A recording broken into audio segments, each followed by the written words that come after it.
Mesdames et messieurs, bienvenue dans cette nouvelle vidéo. Aujourd'hui, on va répondre à une question très intéressante, mesdames et messieurs. Comment faire pour devenir freelance? Oui, développeur freelance, je précise, pas freelance autre chose quoi. Bref, développeur freelance. Comment est-ce qu'on fait pour devenir freelance? On va faire ça en 9 étapes les gars. J'ai décidé que ce serait 9 étapes, c'est totalement arbitraire. Pourquoi pas 9? Je me suis dit ça sonne bien. Bah écoutez, assez discuté et allons-y mesdames et messieurs.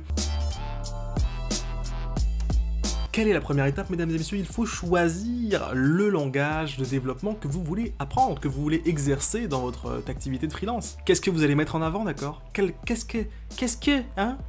Moi, par exemple, je fais du Ruby on Rails, mais vous n'êtes pas obligé de faire la même chose, ok? Pour choisir, l'essentiel, c'est de trouver quelque chose qui est à la mode. Si vous faites un truc à la mode, les gars, vous êtes président de la République, tout de suite. Les gens vont être là, Harry, aidez-moi! Les gens vont vouloir de vous, vouloir de votre corps, ils vont être là, incroyable, on a besoin de toi, c'est fou! Ce qu'il faut que vous fassiez, c'est que vous trouviez le langage à la mode, le langage qui sonne bien, qui en ce moment, voilà, est bien payé. Du coup, je vous conseille tout simplement d'aller dans Google. Google, c'est un pote à moi. Et vous tapez tranquillement dans la barre de recherche 2018 Trends Language Development.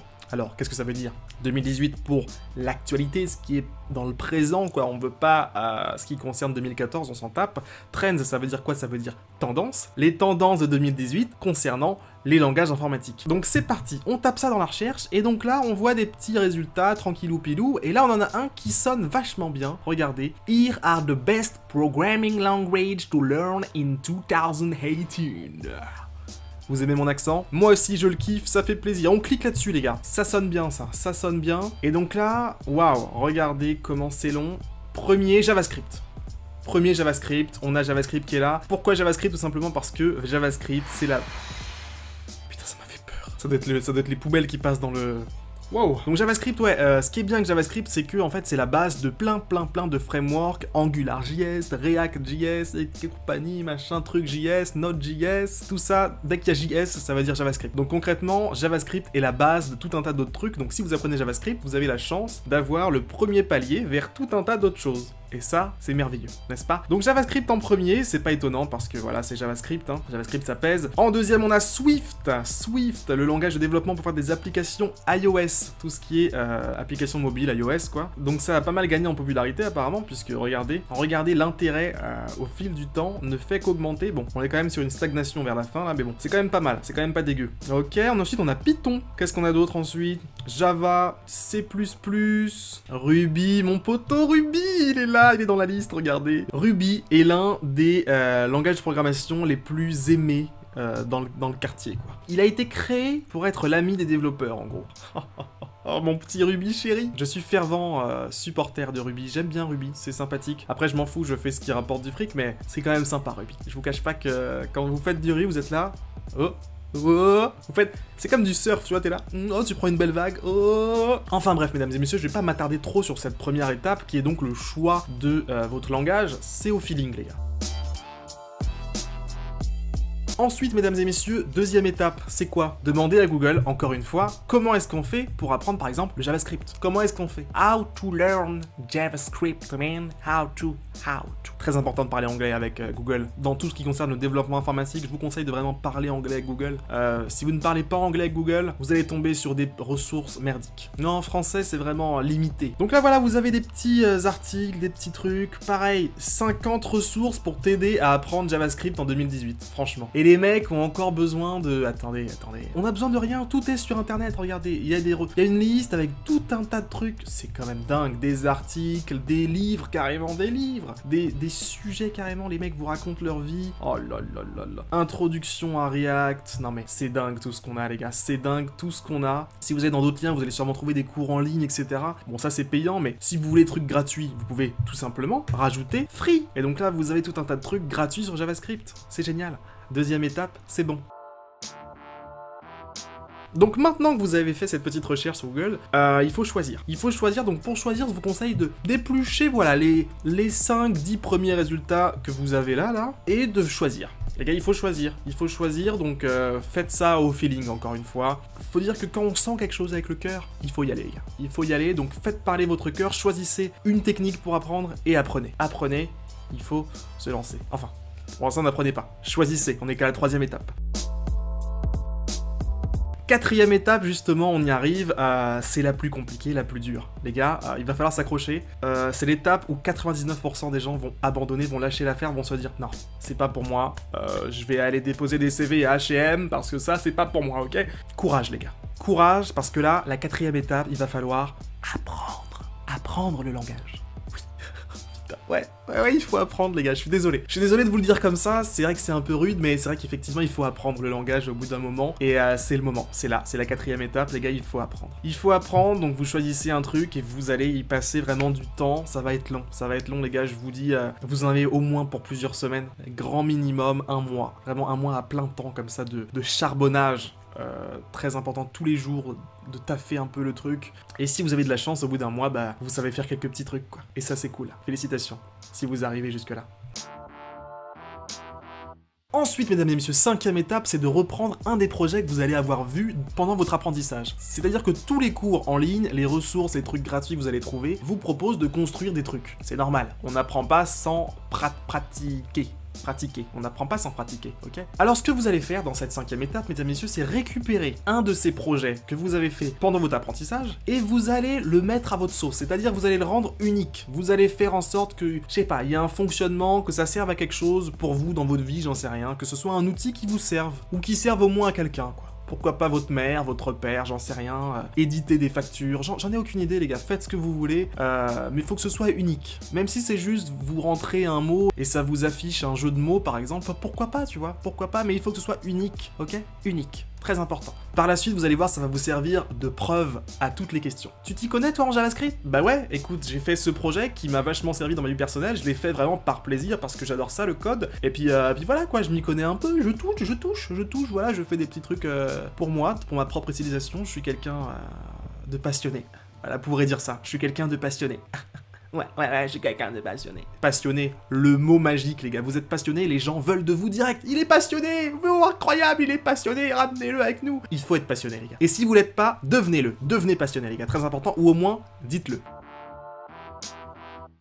Nous voici arrivés à la 6e étape, mesdames et messieurs. La 6e étape, c'est bon, là vous savez faire quelque chose, vous avez même une preuve que vous savez faire quelque chose, et c'est le moment d'aller sur le marché. Qu'est-ce que j'entends par le marché, mesdames et messieurs? C'est première étape, d'aller sur LinkedIn. Important LinkedIn. LinkedIn, vraiment, c'est incontournable dans tout ce qui est développement web. Je vous conseille d'avoir un profil en béton, avec une belle petite photo, comme ça vous êtes en train de sourire, vous êtes en train de kiffer. LinkedIn, c'est un peu comme un CV en ligne, d'accord? Un endroit où les gens peuvent voir. Qu'est-ce que vous valez, grosso modo, quelle est votre valeur, à peu près. Donc là-dessus, c'est important d'avoir une photo, voilà, où vous avez l'air d'être le mec le plus sympathique du monde, le plus sérieux. Bon, c'est pas trop le cas pour moi là, mais essayez de faire en sorte d'avoir l'air d'un mec qu'on a envie de taffer avec lui, quoi, tu vois. Une petite photo de couverture avec une plage, j'en sais rien. Vous pouvez mettre aussi des bureaux pendant que vous êtes en train de taffer, tu vois. Pourquoi pas, les gars. Mettez des photos de votre famille, ce que vous voulez, les gars. Mais il faut que votre profil soit étoffé, quoi. Il faut qu'il y ait des trucs à raconter. Et n'oubliez pas de mettre ici le principal, tu vois. IT développeur, là vous mettez la technologie, et là vous racontez d'autres trucs sur votre vie. Bon, moi 42, parce que à l'époque, 42 c'est quand même un bon argument, les gens, tu leur dis, je viens de 42, et on se il vient de 42, incroyable. Bref, mettez tout ce que vous avez en stock, vous le mettez sur ce profil LinkedIn, toutes vos expériences vous les mettez, votre formation vous les mettez, votre projet, mesdames et messieurs, votre exemple de projet là que vous avez fait, le truc unique que vous avez fait tout à l'heure, vous le mettez sur votre LinkedIn parce que tout simplement ça va prouver que vous êtes un passionné, encore une fois, que vous ne faites pas ça pour l'argent, que vous êtes là avant tout pour l'amour du code. Ok? C'est ce qu'ils veulent voir, les gens, c'est ce qu'ils veulent. Ils veulent des gens qui sont prêts à se tuer à la tâche, tu vois. Et ce merveilleux projet que vous avez fait, il faut le mettre ici. Il faut le mettre là, sur votre LinkedIn. Vous le mettez bien en avant, ok? Ça va prouver que vous êtes quelqu'un qui est capable d'innover, de réfléchir, de penser par lui-même, tu vois, d'inventer des trucs. Très important, ça, les gars. Très, très important. Autre point sur LinkedIn, je vous conseille d'ajouter le maximum de personnes possible. Vous voyez des suggestions sur la droite là, vous les ajoutez tous, les gars. Ne vous prenez pas la tête à réfléchir, est-ce que je le connais, est-ce que je le connais pas. Ajoutez-en un maximum, les gars. Si ça a un rapport avec le code, c'est encore mieux. Mais il faut vraiment que vous en ajoutiez en balle, quoi. Allez, on ajoute. Ne perdez pas de temps, ajoutez-en un maximum.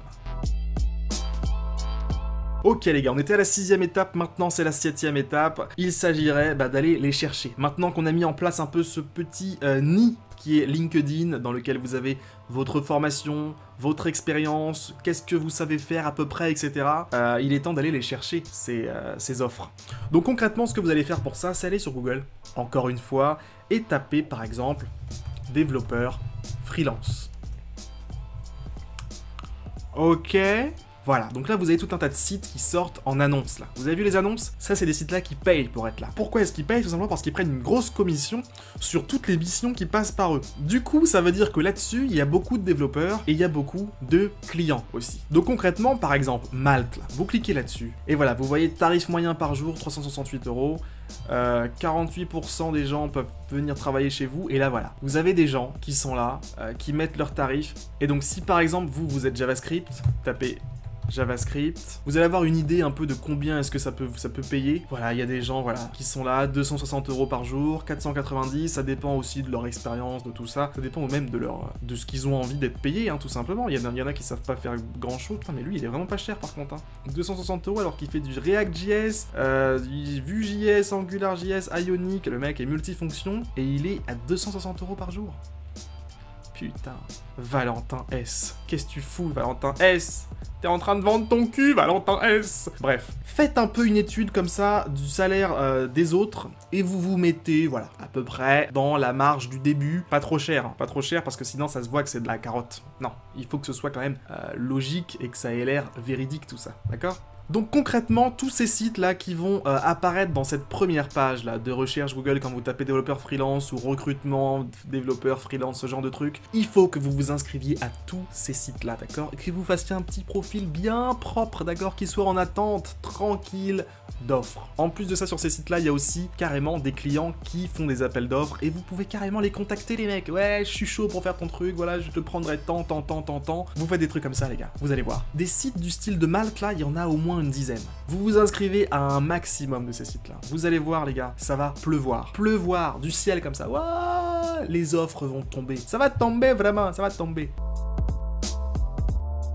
Ok mesdames et messieurs, donc ça y est, maintenant vous êtes arrivés, vous savez faire quelque chose, vous avez des preuves que vous pouvez le faire, vous avez même des clients qui vous contactent, ou vous avez au moins des petits contacts avec des clients, d'accord? Attention, c'est mon devoir de vous alerter les gars, dans cette 8ème étape, il est important que je vous prévienne, ne prenez pas des missions trop compliquées, non, vous allez le regretter les gars, vous allez le regretter, à moins que vous ayez quelqu'un dans votre entourage qui s'y connaît bien et qui peut vous aider, mais souvenez-vous quand même, c'est votre première mission, vous êtes nul en vrai, en vérité, on le sait, vous et moi, que vous êtes nuls à ce stade-là. Vous êtes encore quelqu'un en herbe, quoi. Pas bien développé au niveau de plein de trucs. Donc, n'abusez pas, d'accord? Prenez des petites missions, n'allez pas au-dessus de 500 € par jour, sinon, voilà, vous risqueriez d'être démasqué, les gars, et d'être grillé dans le développeur game. Donc faites attention à vous, les gars, quand même, hein. Ça pourrait se brûler les ailes, hein, à tout ça.